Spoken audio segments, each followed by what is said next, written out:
This is KQBH-LP, Los Angeles, California, 101.5 FM, a community service of the Boyle Heights Arts Conservatory, and we are broadcasting live on your FM dial and streaming on KQBH-LA.com. This is Sound Fever, Sundays here at KQBH, your favorite local Boyle Heights radio station. This is your host, Brendita Eres, and DJ Amdex. And we're super excited. Super. And I think DJ Amdex is like geeking out. Stop it. A little bit. Don't tell he's right here. He's looking at me. I know. But Don't tell him. We're going to have a great conversation and a set from the one and only R.A.W. What? Yo. Welcome. Welcome to KQBH. Thank you so much for coming, stopping by. Yeah. Yes. I hope... I'm fighting the traffic probably to get here. On your Sunday, stopping at our nonprofit radio community station. It's a really cool vibe. Like when I drove up, for many years, Cesar Chavez Boulevard, like this part of it was kind of just like markets and stuff, but like now there's energy and like there's a vibe going on. It's really cool. Yeah, honestly, it's the youth taking over ownership for what they see the future. Musically, we are located right beneath the Paramount venue, and so they have like shows, but it's really the youth taking over ownership in music and seeing that a lot of the music, and honestly, a lot of 90s revamped in a new way. It's like it's been happening. It's been like really popular lately. Nice, cool. Yeah, I mean, like once I was driving up here, I realized this is really the epicenter of my fan base. Like they're all from this area and everywhere east of here and north of here. Yep. So, and all over the world. Yeah. They know you. Trust me. But during the early 90s and in the 90s, everybody that was in the crowd that was screaming and going crazy was 90% Latino, all the way up until like 96, 97 when it got a little bigger. But in the early days of the rave scene, it was definitely Latino-based raves, that I was playing at. Shout out to Kid Fresh. When I told him that we were going to interview today, he's the DJ for the group Next. He's like their touring DJ. He like geeked out. He was like, I want to go. And I was like, sorry. But like, it's just, you have so much influence in a lot of us DJs, you know what I mean? So give you your flowers to all the work that you put in. Yeah, cool. You know what I mean? Many years of hard work and evolution in this thing we call DJing and the scene together, you know what I mean? Can you tell us, maybe some of the obstacles like coming up as a DJ doing something that's partially illegal a lot of times? We play in warehouses, wherever you could. I think luckily enough, I grew up as a battle DJ and in a city where battling was the thing. Yeah. So quickly, as a DJ, you realized if I step into this, I'm going to step into a bullfight. Oh, yeah. So it made me more competition-minded. But because I grew up in the years of hip-hop, as, back then, as, we were all breaking and, having fun breaking. And the cool thing about that is that it taught you to be competitive, but also be supportive of your competition and everybody who was at least trying, you know? Yeah. So for me, I wouldn't say that there was obstacles, but I just stepped into it as a competitive DJ, always thinking, okay, how could I stand out? Okay, what could I do different, Right. And that's something that I live by. There's a movie, and I forgot the movie. It's an old breakdance, really rare movie. But there's a kid that goes, I'm looking to see what you do and don't do. And that's how I live, looking to see what you do. Okay, you're doing this. And then you go home and you think, what else can I do that's not that, So that's how I've kind of approached things. Later on as a DJ, once the DJ world got very saturated and with a lot of people trying to do this thing, then there was a little bit of obstacles because now you have DJ agencies, and over there in Europe, they got actual mafias that control certain people and things and clubs. So the autonomy of it kind of left, and it became a little bit more corporate in a way. Yeah, so a lot of the big names, I won't say their names, but they play dirty in order to stay on top. That's why it's always the same people doing the same shows with the same people. It's like the free market, like saturated, like the creativeness of the industry. So that's become kind of hard, you know? And then also, I think, and then also people book DJs because of how they look more than of how they play, right? Exactly. Like sometimes. A lot of times. So especially so nowadays. So there's that. But then like when that happens, you know, you have to tell yourself the people that are going to support me are going to support me, and I can't think about that, you know, because sometimes I think you could get, as an older DJ, you can get kind of bitter, but you know, like that's the way, like things change. Yeah, I was going to ask, like how, you know, being in the industry for so long and seeing the evolution of the art form, like transform throughout like the decades, you know, what is your assessment now? Like, you know, what do you think like the DJ life is right now? I mean, I think people see that it's fun. It's a great place to get attention, you know? So like I see that some of the people that play, I could tell that they're playing because they like the attention, right? And then there's other people that play because they're gifted, you know, and like they like putting on a good set, and I could hear that when they play, you know. So yeah, like I feel there's two different types of DJs: the attention seekers, and the ones who really love music. They grew up with music, like they know the old and the new, you know what I mean? Like they're well-rounded, you know. I think I feel like that maybe those that are the attention-seeking type, they don't last that long because you have to have endurance to really love the art form and put in like the time necessary to develop the skills. It's because like what they end up doing is they start hopping from trend to trend and from song and from different sonidos, right? Like they'll be tech house and then next year they're doing reggaeton. You're like, what's going on? But it's because they're always trying to be like, oh, where are people looking? Like, which way are they facing, you know? And when that happens, they don't realize that they're not sticking to a sound, and then they're going to wind up just always kind of secondary or something, you know what I mean? Giving like, up. Yeah, you know, so it's just, the important thing is to be true to what you like and just do it and just have fun, really, you know what I mean? And like be pleasant to be around, don't be mean, you know, like don't be critical, like in public. You could be critical at home, you know, but in public just be cool, like give everybody a dap, you know, and just be supportive, you know. Like for me, I remember the days of hearing you scratch R.A.W. And trying to emulate that, you know, for many years, like, and then I met you once when I was, you know, just like 18, maybe 17, something like that. And then you told me that you got it from is it Kumo D? No, Big Daddy Kane. Big Daddy Kane, the R.A.W. And I was like, and then so of course I had to go buy the record.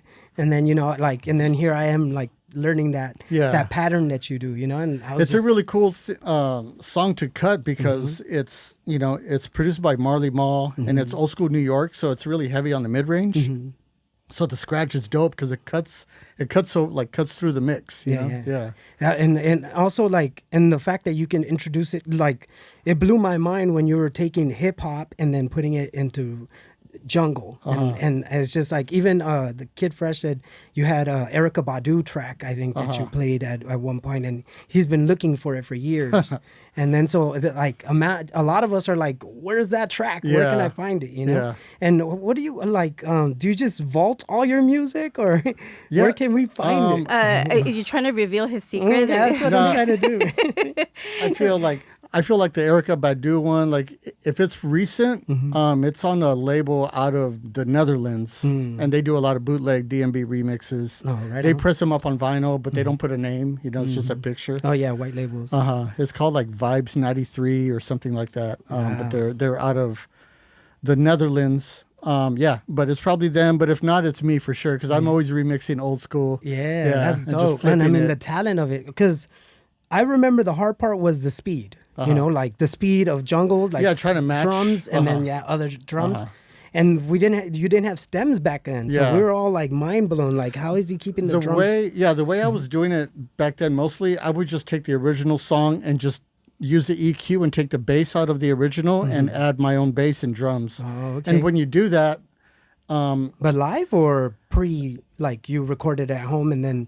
I would do it at home. Like Okay. I use Cubase, and I've been working on Cubase forever, and I just do all my edits and remixes on there. Yeah. Uh-huh. Oh wow. Yeah. That's dope. Like, I mean, for me, it was just mind blowing because I try to do it live. I would try to do it live. Oh yeah. And like, I didn't have. It's hard yeah. because you gotta. It's because a lot of producers, even though it was made digitally, a lot of R&B producers would purposely make the tempo fluctuate a little bit to make it human-like. Right. Oh, So interesting. so they would like pull it down a BPM, up 2 BPMs, back down, in order to give it a little bit like of a subliminal change in feel. You know, yeah, Like a swing, so that way you don't feel like a robot. yeah. So that would make it even harder because Yeah, so here you then are. you got to ride the pitch. Like, Yeah, exactly. And you're doing it, you know, in a place that's super loud. Yeah. And it's you're so easy. distracted. You're trying to keep the vibe going. Yeah. Yeah. And They man, didn't bring your beer yet. You're like, yeah.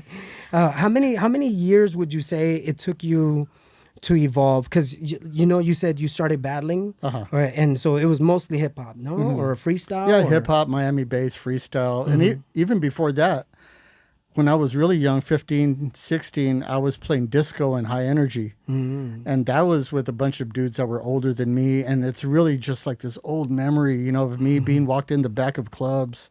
Wow. And yeah, like I really, like that was my first thing, like DJing was high energy and disco. Wow. And like we would play the records 45 minus 8 to play them like at 160 BPM. You know, it was Wow. fast. Yeah. Dang. And so you were used to the up tempo. Up tempo, yeah. So I started up tempo, and I've always liked the up tempo. That's what made me like British hip hop. Is that it was always between 110 and 120 BPM. Were you able? Was that something from like being really young, or how did you discover that like the high tempo, like the high, like BPM was like the way that you wanted to? Just because focus? of the scratching and just like the overall vibe of the tracks were just more fun. You know, like Chub Rock, Treat 'Em Good, and stuff like that. A lot of the up tempo hip hop, for me it's because back in the day, like I had my own dancers. Like my name originally was DJ 1-on-1. What? And I had the 1-on-1 dancers. It was just my homies. Oh wow. But back then it was all competitive, you know. So like they would do the flips and like they would do the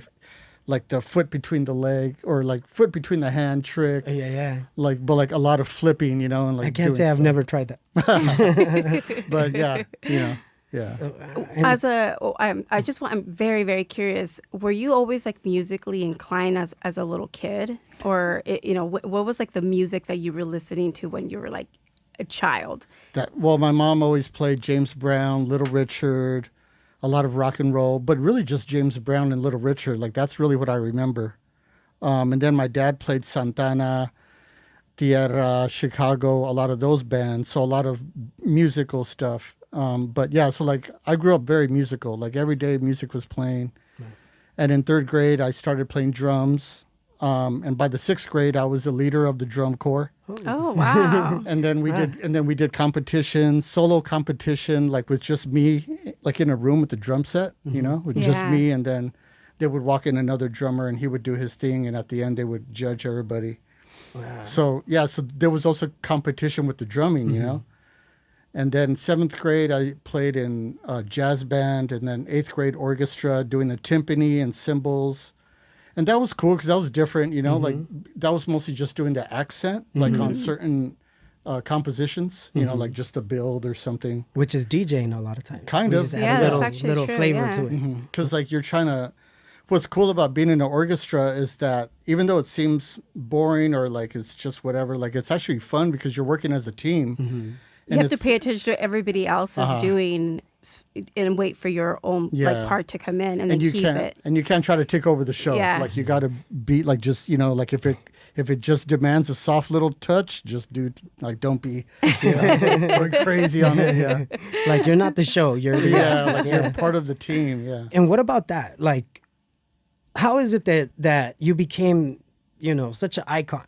I would say, you know, R.A.W. is a big name, and so how did you come from being the accent to like, you know, front line, you know, Being on stage Yeah, and in front of- madly respected by many. yeah, Because I came from the hip hop world, like that was already really competitive. So it made me like not trip on that, you know, like to just know that it was there.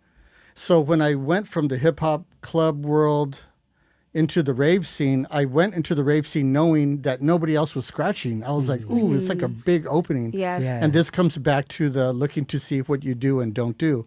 I saw that nobody was scratching. Everybody was just mixing. Very true. And I'm like, hell yeah, like I could do the intro. I could play some Cheech and Chong, funny stuff from like the old album, you know, and then scratch, you know. And then I remember I started playing a lot of the Latin underground parties with Dr. Cisco and Mr. Flashback and a lot of those guys from east of the 710. Right. And then when I started doing those parties, for me, I knew that they looked at me like, who is this dude, you know, coming through? I knew it was like that, you know, but I always let the mix do the talking. There you go. And then, yeah, but really for me, it was just like, I just knew that like my scratching was going to get me to be, who's that? Like, oh, wow, you know? Right, right. Honestly, in academia, you are like a PhD. You're like a doctor DJ right now, because that's exactly what they do. You try to add to the field of study. And so by actively looking of like, where is the gap and where your creativity can kick in and seeing that there's a need for that, that's exactly like I see like that you did and why you were still very, very relevant and successful. And it's because back then a lot of the people who would scratch, they wouldn't mess with techno because they looked at techno as like, oh, that's techno. Right. Like they wouldn't allow the marriage of the two. And not a lot of people can scratch at that pace. That's true. Like like at that tempo. And they couldn't marry. You said they couldn't marry it. Yeah, like they couldn't blend the two styles together. But I saw that. I mean, for me, it was just a tempo thing because back then I was already creating my own little techno songs, like on a sequencer, drum machine, and synthesizer. So I was already sequencer savvy and MIDI savvy. That's what my next question. How did you get into the production part? Yeah, I mean, just because of the technology that was out, like, you know, you would hear about different drum machines or keyboards and sequencers. And if you could afford it, you know, like go and get it. So like gradually I built up like a little hardware collection. And by 97, 98 is when I started really making jungle, you know, but prior to that, I was making stuff all the way back into 1987. Right. Oh, wow. Just on little cheap drum machines that I've bought at the mall. Like my first drum machine was Sensonic drums. It just had 4 pads and it was like 8-bit drum sounds that were just synthesized drum sounds, you know?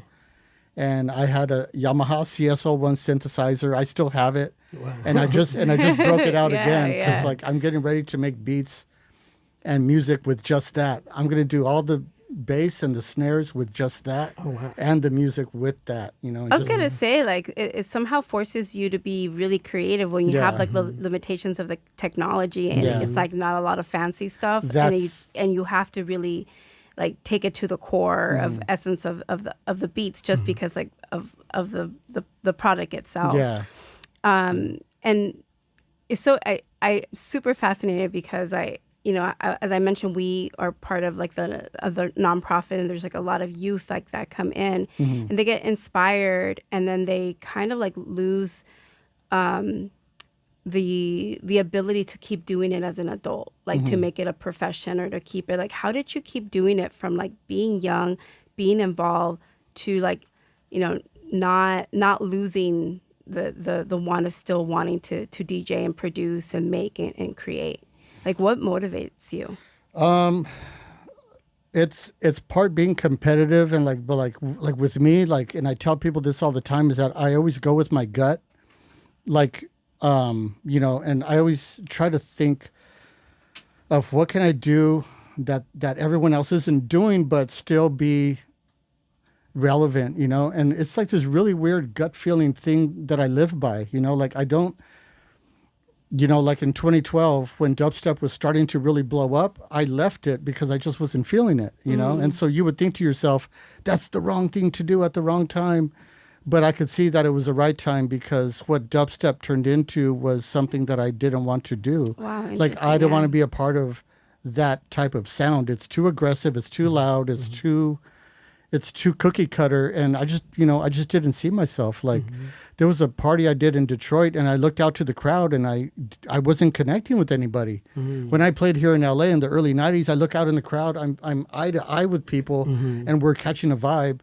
And in Detroit in 2012, that was missing. I looked in people's eyes and they're looking at me like, who are you? Wow. And I'm like, this isn't good, you know? And so again, my gut feeling kicked in.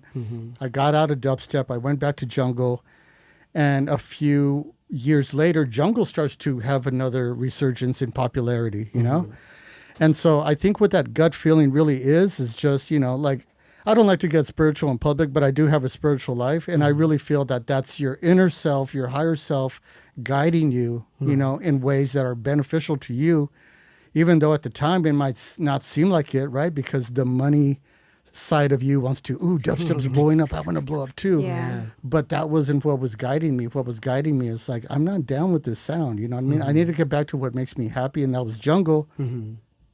I went back to jungle after hearing this guy from the UK named Busy Bee play in San Diego, and he played a crazy track.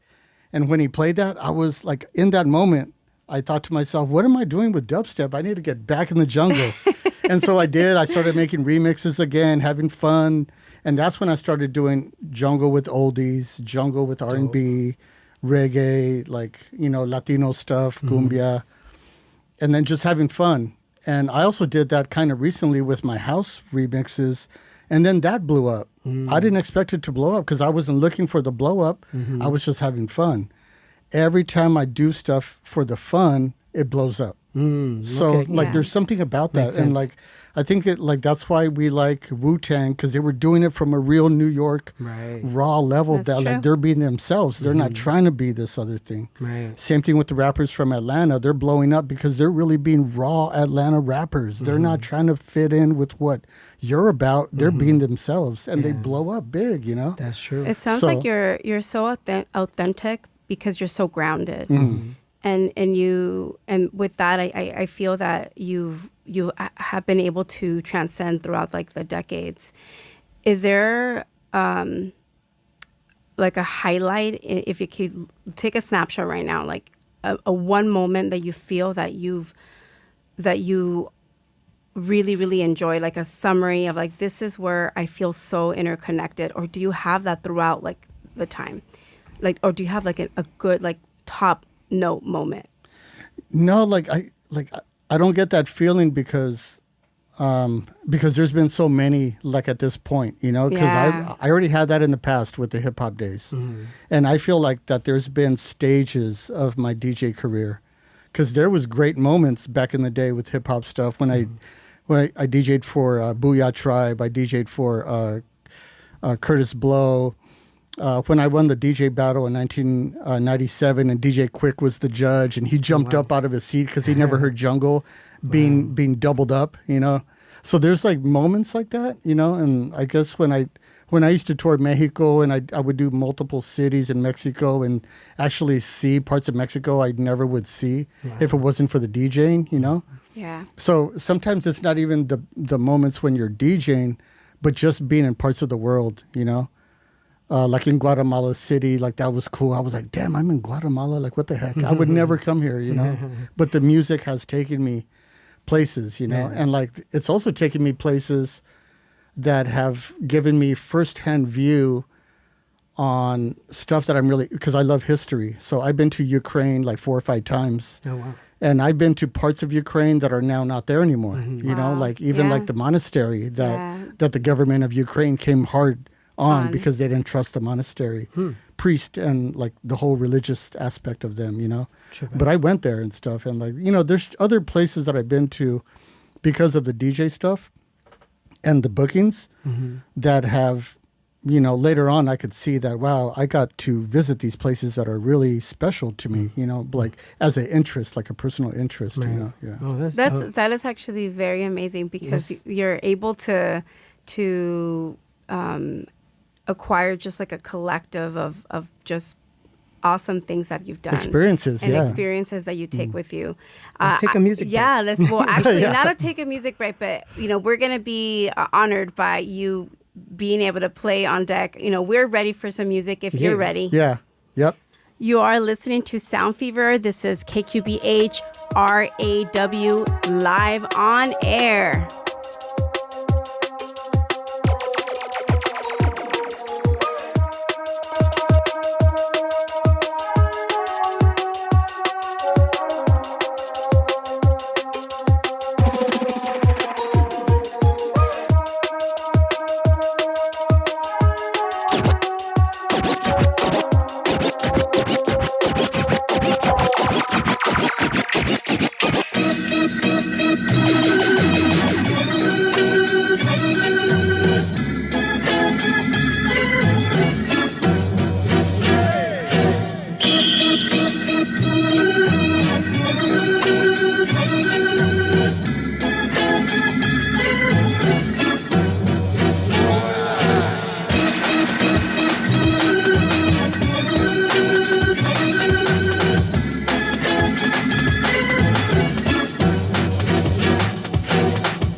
buena. Digo corazón. Digo corazón. Digo corazón. Digo corazón. Digo corazón, digo corazón, digo corazón, digo corazón, que tú te ves bien buena. Digo mi amor, que tú te ves bien buena. Bien, bien buena, tú te ves bien buena. Bien, bien buena, tú te ves bien buena. Pones una botella de Coca-Cola. Todos los hombres son mujeres bellas. Te ven en la calle y te piropean. Tú le contestas o le cuentas. Vamos a eliminar a la más fea. Vamos a eliminar a la más fea. Alza la mano para que te vea. Date una vuelta así que te ves buena. No enseña mamacita como lo menea. Menea, menea, menea, menea. Te ves buena. Digo corazón que tú te ves bien buena. Digo mi amor que tú te ves bien buena. Bien, bien buena, tú te ves bien buena. Bien, bien buena, tú te ves bien buena. Te pones puta y tú te ves bien buena. Pones esa Yes, man. Voy a decirlo vulgarmente. Todos esos mamones que se echen para atrás y esas mamonas. Dembow, dembow, dembow, dembow. Hombre con esa falda que se zumbó. Alza la mano si no huele zumbo. Gritando fuerte no huele zumbo. Hombre con esa falda que se zumbó. Gritando fuerte no huele zumbo. Salta y rebota no huele zumbo. Hombre que trabaja voz de chica zumbo. Dembow, dembow, dembow. Dembow, dembow, dembow. Traga su micrófono, ese zumbo. Hombre con bastón, ese que es zumbo. No juego con espada ni tampoco ping pong. Alza la mano si no huele zumbo. Dembow, dembow, dembow. Dembow, dembow, dembow. Mujer que mira a otra que se zumbo. Hombre mira a otro que se zumbo. Hombre con marimba que se zumbo. Hombre con espada que se zumbo. Dembow, dembow, dembow. Dembow, dembow, dembow. Dile a los mamones que se echen para atrás. Dile a las mamonas que se echen para atrás. Hombre con espada que se zumbo. Hombre con esa falda que se zumbo. Alza la mano si no huele zumbo. Grítalo fuerte, no huele zumbo. Alta y remota si no huele zumbo. Sacan la lengua, no huele zumbo. Salsa y remota, tú no eres zumbo. Grítalo fuerte, no huele zumbo. Mira en generales, no es zumbo. Mira en Cano Boomer, no es zumbo. Dembow, dembow, dembow. Dembow, dembow, dembow. Grítalo fuerte, no huele zumbo. Salsa y remota, no huele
We are Security. Hello? R.A.W. I think he burned it up. I mean, Oh my God. it got so hot in here. It got so hot in here that like The equipment. the equipment said, Truth be told, it's so hot. it could be my USBs from Taiwan. No. I always get the cheapest, like 12 for $1 USB, eBay free shipping. I give you so much credit, though. People should know that you thought you were going to have a piece of equipment here that we didn't have, and you overcame that. That set was fire. like in 10 minutes. I was just Oh, my thinking of goodness. that. I'm trying to like record but not move because I didn't bring my to stabilize the phone. yeah. So I'm like I can't get all like, because otherwise like the video's gonna be all jumpy. But then I was thinking like we have technical difficulties literally like 10 minutes before to trying to figure things out, and yet you did an amazing Yeah, set. like I don't think we could use these records anymore. I think we're gonna have to get you to sign them, and that's it. They're gonna go put 'em on the wall. Yeah, we're gonna put them on the wall. That was an amazing fire set. Not only that track that you were playing right now. What's the name of it? Guatemala. Are you selling any of this stuff on Bandcamp? That one I made for that band. I'm not even sure if we ever put it out. Like a lot of times I make the remixes and then I don't hear from the band. Shame on them. Yeah, because but it's really yeah, good. yeah, that's Guatemala. There's so many good reggae bands in Latin America. It's crazy, and they all have that sound. Like really, just nice. Like it's like a great singer, good music. The guitar is always up front. Yeah, and, it's nice. and for people wondering, that was on By the us. way, it wasn't on him. Oh, 'Cause, yeah. honestly, like you came and you played on turntables. You know what I mean? Most people would have just been like, I guess we can't. We'll just talk the whole time. But Yeah. man, you like came in, and these turntables right now, they probably just already gave up. That's what happened. They're like undefeated. That was dope. That was really good. It was really, really amazing, honestly. But that song right there, Guatemala, is from Barrio Candela, and they're from Guatemala, I believe. Yeah. Right. I need a copy of that. Yeah. If you're selling it, I'll buy it because I'm telling you, fire, super fire. And not only that, we do a Latin-based show on Mondays at 9 p.m. Fridays, And everything. Friday. Okay. Sorry. Fridays. Fridays. We have a cumbiaton show. Like Exactly. it started just like playing like just traditional cumbia, and then it went to all sorts of cumbia. Then it was cumbia exploded a lot. Yeah. And then it became like we interview bands who are in the cumbia scene, but then we do a lot of like Latin mixes. So we tend to do a lot of the Latin interview stuff on Fridays. But this like show, it's like an open format. But honestly, the creativeness of the song selections that you choose, how do you do that? Is it when you're going through music? I think it's like a taste. Like I always see, like I went to go buy perfume on the weekend, and the guy sold me perfume, but I asked him, I'm looking for this, and I'm not really quite sure. And he was like, and the notes and this, like that's a connoisseur of like someone. I think that you are very much a music connoisseur, and is that a skill that you just continue to develop? Yeah, because I also got started playing weddings and quinceañeras and high school parties, and I also did all the mixes for all the cheerleaders and all the high school dance stuff. So like I think what ends up happening is you have to read the room. Yeah. Right? Like what's hot, what's not, what do people need right now? Like, okay, we've had enough of Bad Bunny. Where else can we go besides Bad Bunny and Peso Pluma? Like what else, Yeah. And it's the what else that's open for you to fill it in, And it comes back to the what are they doing and not doing thing, But what would be dope to hear, Like before I made the De La Soul house edits, which ended up blowing up really hard and gave me a vinyl deal in the UK and everything. When I first came up with that idea, it was just in the morning, and I just woke up and I was like, De La Soul, Me, Myself, and I, but the house version, just like that. Wow. And I was like, and then I made it that morning, and when I made it, I was like, I knew it. Like, I knew it was going to be dope. You had a music download from the ethers. So once again, you got to go with your gut, like always you kind of have to just be like, like live doing it, like I think just live it. Right? Like people who do like UFC stuff, like they wake up and they do what they got, Same with the DJing stuff. Like I don't watch the Lakers. I don't watch like I don't sit down for 2 hours watching other people. Like I'm either chilling or working on stuff. You know what I mean? Like, and so it's a lot of time like my girlfriend Latino, like she goes with me to record stores and she'll be like, "What's going on?" And I'm still there. Shout out like, to Letty. like to with the partners Good that, sport. that put in the work of allowing, but she sees like the behind the DJs put in scenes and stuff, and so it's like, like a lot of times you have to pull me away from the computer, pull me away from the record shop and be like, hey, let's do something else, like let's go for a bike ride, But when you dedicate yourself, but when like when you're just night and day thinking about it and like obsessing about it, but like in a good way where it's about being creative and doing.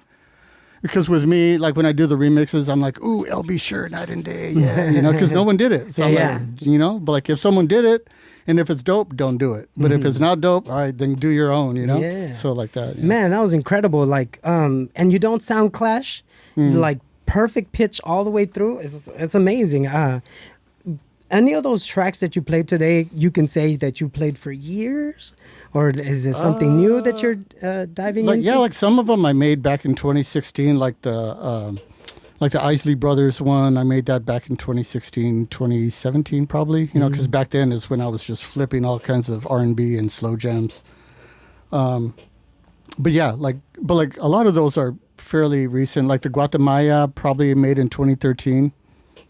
So that's like 13 years ago, but it's crazy to me because time goes fast, right? Time-wise, I still feel like I'm in the 90s. Like I tell people that all the time. Like there's no difference with the me then and now. Like I don't think about, it's been so many years. I don't think like that. Like I'm just like, I'm doing what I do.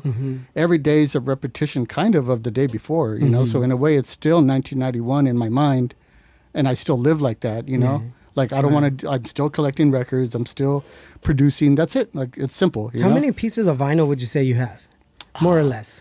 Back in 2000, I had 160 milk crates. Oh, wow. But now it's down to like 60. Oh, really? How would you do? Pass them out or sold them? I sold a lot. A lot of them went missing when I moved in with other people, and then when I moved out, I was like, "Hey, what happened to all the hip house and the freestyle and my disco?"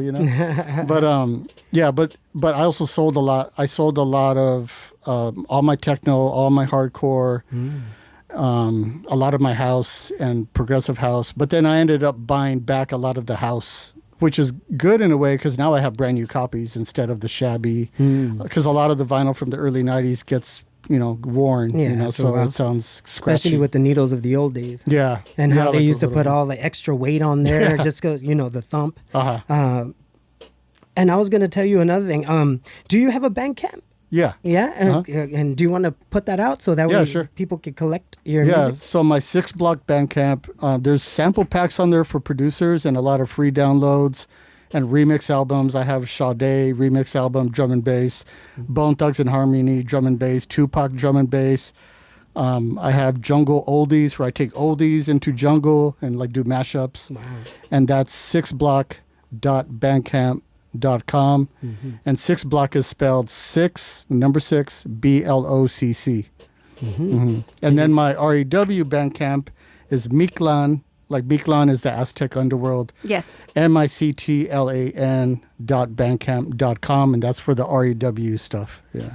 And there's still cassettes on there, USB compilations, a little bit of vinyl. I sold a lot of vinyl this year of like my releases. So there's a few vinyl releases on there available. Right on. Is there something that you would like to do? Like, is there something like R.A.W. or, that you want to do as far as like be like on something TV in your bucket list that you haven't done? Yeah. Or a collaboration have your or own roller something. coaster.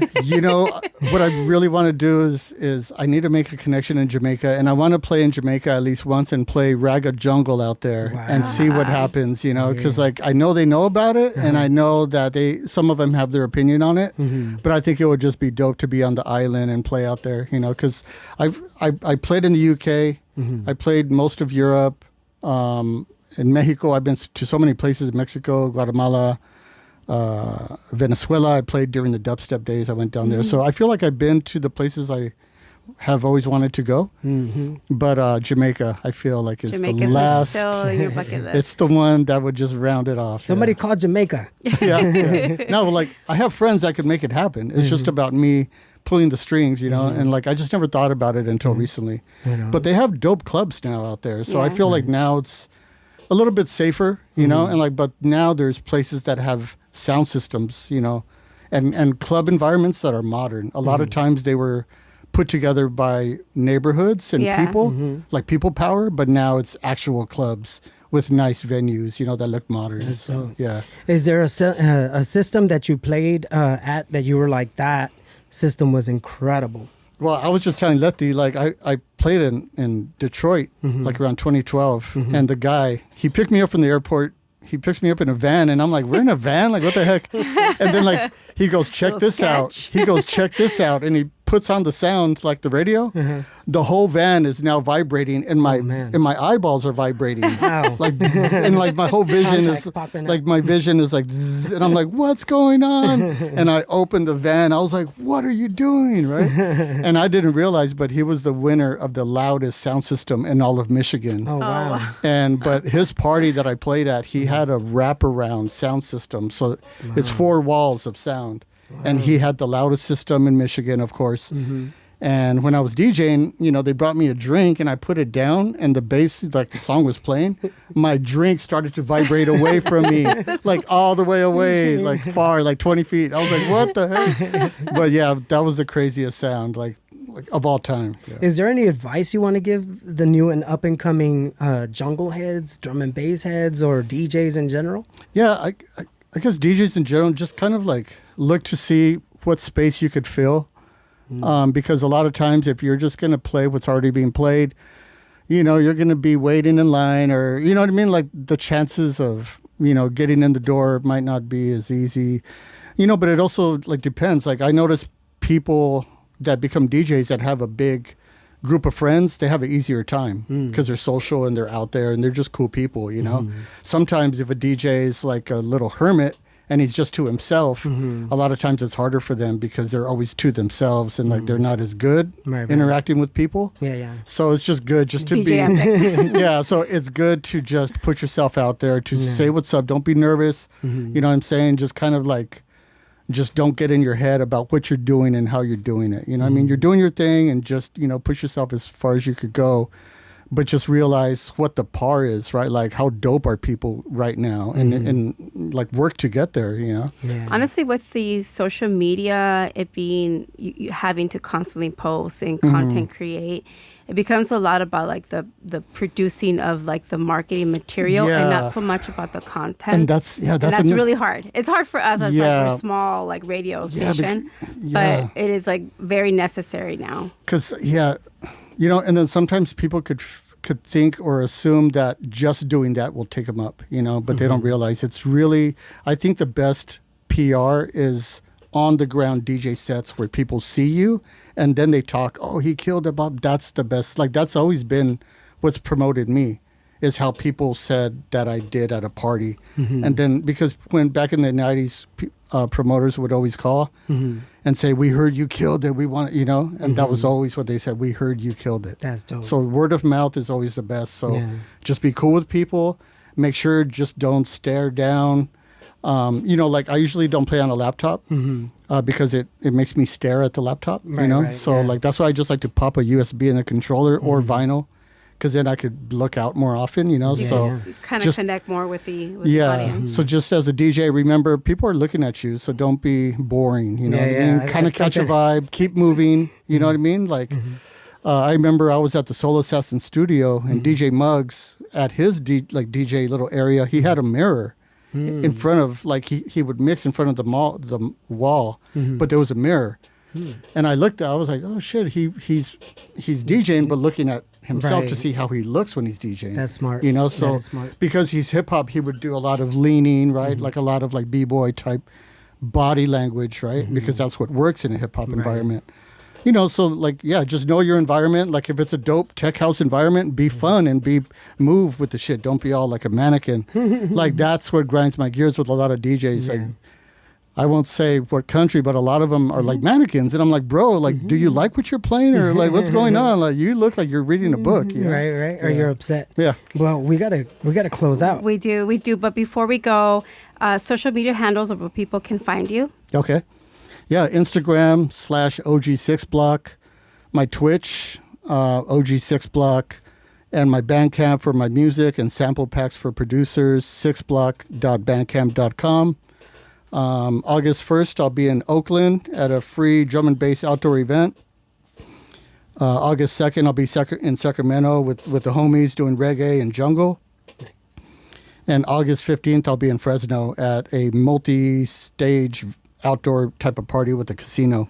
Nice. Yeah. Very good. Very good. Thank you so much. Yeah, thank you. It's an honor for you stopping by and dropping a set and allowing us to hear out your interview. But we do have to go. Too bad this is just an hour show. Yeah. This is KQBH-LP Los Angeles 101.5 FM, a community service of the Boyle Heights Arts Conservatory.